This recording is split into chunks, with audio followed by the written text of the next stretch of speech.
So here's a photo of Maya Angelou, and this is an article from Newsela or newsela.com, and it's about the author Maya Angelou. And Dr. Angelou is a world-famous author, writer, and just an important, American in letters, in literature, in writing, but just as a overall, important person in the sense that she has influenced our conversations about morals, our conversations about ethics, our conversations about writing, just about life in general. Not everyone gets to say that they are like a mentor for Oprah Winfrey, basically. And so she's like America's grandmother in a way.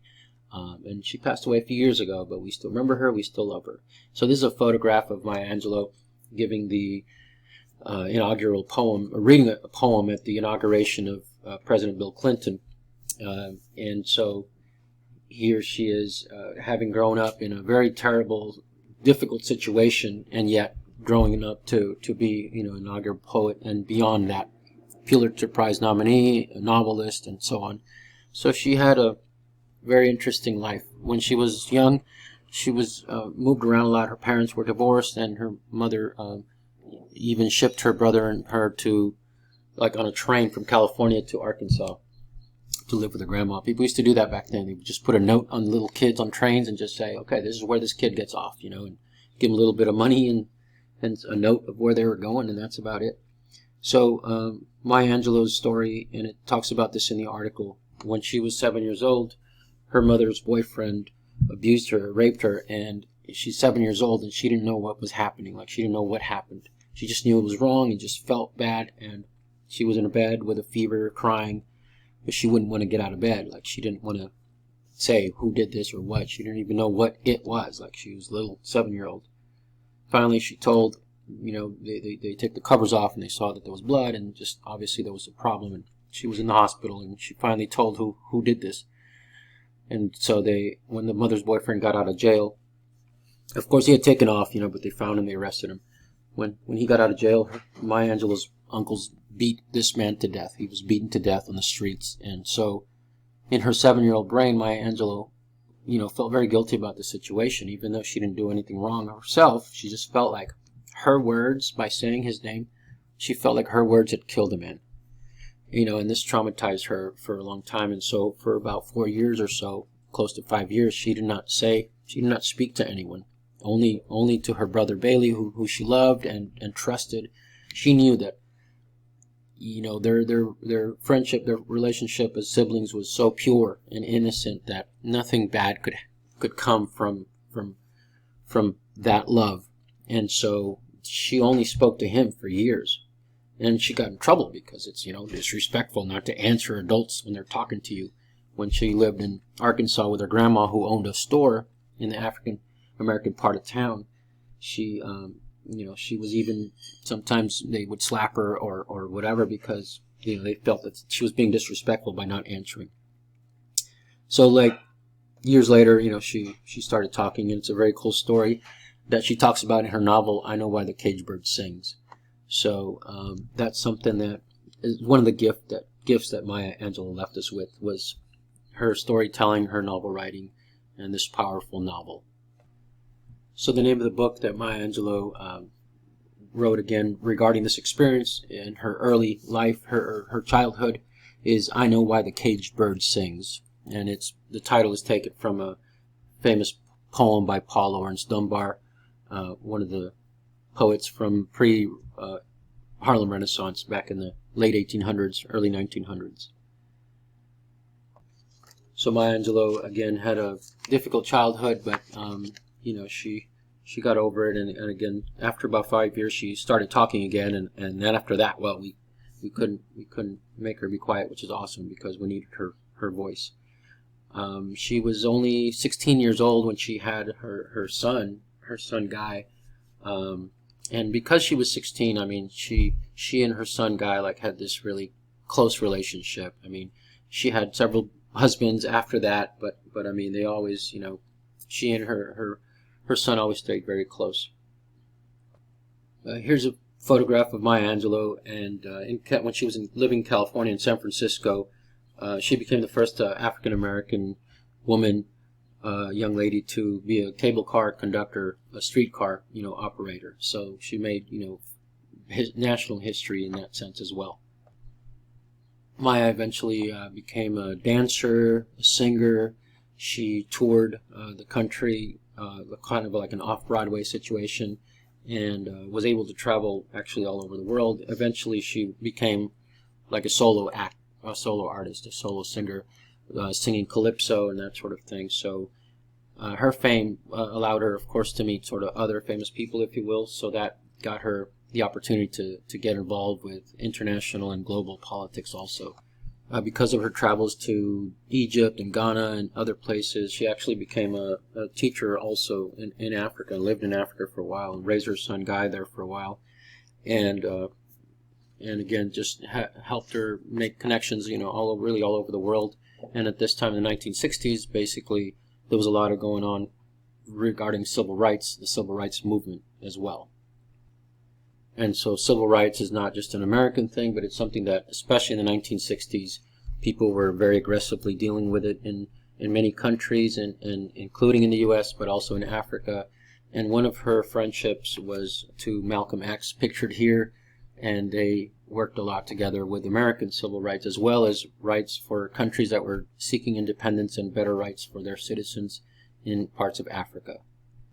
Maya Angelou, wasn't just like a famous person who like took a selfie with people like Martin Luther King, or like showed up at one thing. Like, she was actually the Southern Christian Leadership Conference's Northern coordinator. So she helped Martin Luther King bring folks from the northern part of the U.S., to be part of those marches. And she was right there, side by side with Martin Luther King in the fights for civil rights. So it's not like a wishy-washy, like, oh, I'm a famous person who showed up, for a picture.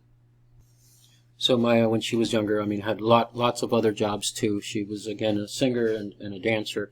Is kind of what really kind of helped her career take off. But eventually she met, because of this fame, right, with civil rights movement and her own singing and teaching and being a leader around the world in civil rights. She got to meet, writers and other famous folks who were basically encouraged her to also write her story. And so she had not written, her first novel yet at this time, when she was still, a singer and a dancer and teacher and a civil rights leader.